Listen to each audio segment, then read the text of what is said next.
পূর্বতন সরকারের সঙ্গে বর্তমান সরকারের বিদ্যুৎ পরিষেবার তুলনা টেনে উন্নয়নের চিত্র তুলে ধরলেন রাজ্যের বিদ্যুৎ মন্ত্রী রতনলাল নাথ। বৃহস্পতিবার ত্রিপুরা বিদ্যুৎ নিগমের প্রতিষ্ঠা দিবস উপলক্ষে নিগমের রাজ্য কার্যালয়ে আয়োজিত অনুষ্ঠানে তিনি এই বক্তব্য রাখেন। মন্ত্রী জানান, 2005 সালে বিদ্যুৎ নিগমের গ্রাহক সংখ্যা ছিল 3,09,000, যা বর্তমানে বেড়ে দাঁড়িয়েছে 10,57,000-এ। পূর্বতন সরকারের আমলে 13 বছরের মাত্র 3টি 132 কেভি সাবস্টেশন তৈরি হলেও বর্তমান সরকারের 7 বছরে 9টি 132 কেভি সাবস্টেশন স্থাপিত হয়েছে।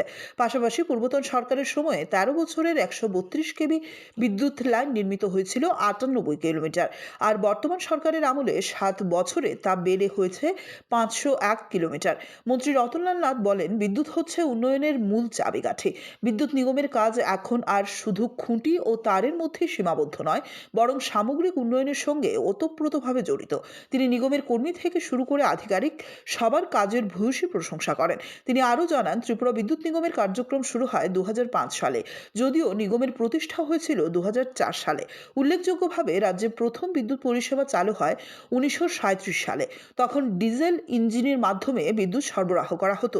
এদিনের প্রতিষ্ঠা দিবসের অনুষ্ঠানকে ঘিরে নিগমের কর্মী ও আধিকারিকদের মধ্যে উৎসাহ উদ্দীপনা ছিল চোখে পড়ার মতো। অনুষ্ঠানে বিদ্যুৎ নিগমের পদস্থ আধিকারিকরাও উপস্থিত ছিলেন। 2005-এ ত্রিপুরা রাজ্যের বিদ্যুতের ডিমান্ড ছিল 220 মেগাওয়াট, 220। আজকে 17-18-তে ছিল 306 মেগাওয়াট, পিক ডিমান্ড। এখন 25-26-এ 650 মেগাওয়াট, আর আগামী দিনে এখন 378 মেগাওয়াট। আমাদের 31-32-এ 650 মেগাওয়াট লাগবে। কোথা পাবেন বিদ্যুৎ? আমাদের মাটির নিচে যে গ্যাস তো শেষ হয়ে যাচ্ছে, আমাদের উইন্ডের ব্যবস্থা নেই, আমাদের এখানে কয়লার ব্যবস্থা নেই। শুধু মাটির নিচে গ্যাস দিয়ে আমরা এখন বিদ্যুৎ উৎপাদন করছি। যদিও আমরা নতুন করে রুকিয়াতে আমরা নিউ টেকনোলজি ইউজ করে 120 মেগাওয়াট করতে যাচ্ছি, কিন্তু আমাদের মাটির নিচে কিন্তু গ্যাস নেই। সেই জন্যই আমাদের মেইন টার্গেট করছি আমরা সোলার, মেইন টার্গেট। আজকে যে নাটক দেখিয়েছে, অর্থাৎ 650 মেগাওয়াট, এটা আজকে খুব গুরুত্বপূর্ণ।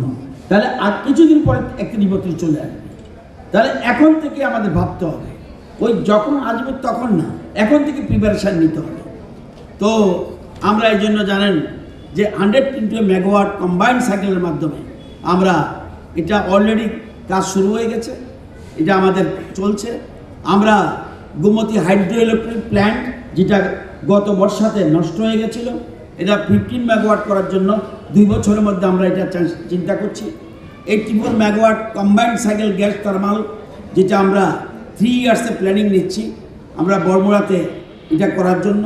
আমাদের মহারানী মাইক্রো হাইড্রাল 1 মেগাওয়াট, সেটা 1 বছরের মধ্যে আমরা করার প্ল্যান করছি। ব্যুরো রিপোর্ট, অবিরাম 24x7।